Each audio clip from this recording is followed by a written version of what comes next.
ઘડી કરી આપજે કોઈ કે તને પિયર ગયા 10 દિવસ થઈ ગયા, તું તો મને યાદ જ નથી કરતી. મારી પત્ની કે તું હશે એવું ચારે બાજુ તમે જ દેખાવશો. તુવેરની દાળમાં, ચોખાના દાણામાં, ઘઉંના લોટમાં. ચાલો મને તો આપકો લાગ્યો, હું ધણી છું કે ધનેડું? હા ભાઈ, કાગડા બધે કાળા જ હોય. એકવાર હું મારા હારે ગયો. સાસુબાઈએ 8 દિવસ સુધી પાલકની ભાજી ખવડાવી અને 9મા દિવસે પૂછ્યું, એ જમાઈલાલ હું બનાવું?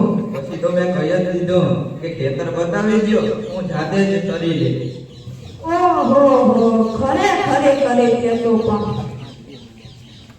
અરે હું હમણાં મારી પત્ની સાથે બકાલા માર્કેટમાં ગયો. ત્યારે મારી પત્ની મને કે 2 કિલો વટાણા લઈ લો.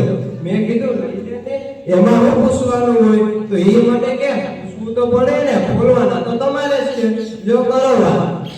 અરે ભાઈઓની ક્યાં માનું છો?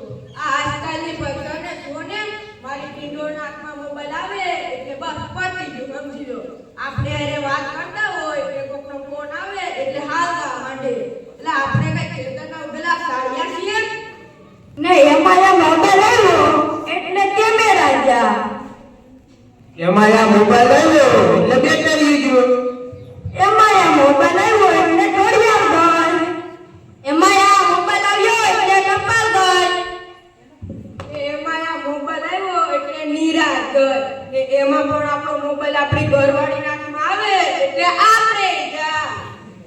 એમાંય ઘરે કોઈ છોકરાનો જન્મ થાય એટલે માં કહે નાક તો મારા જેવું છે, બાપા કહે આંખો તો મારા જેવી છે, કાકા કહે વાળ તો મારા જેવા છે, મામા કહે હાસ્ય તો મારા જેવું છે. પણ છોકરો મોટો થાય અને ના કરવાનું કરે ત્યારે બધાય કઈ ખબર નહીં આ હરામખોર કોના જેવો છે. અને એક બીજી વાત કહું. એક વખત મારા ધૂળને સાહેબે પૂછ્યું કે 15 ફળના નામ બોલ. તો ધૂળો કહે એનું સફર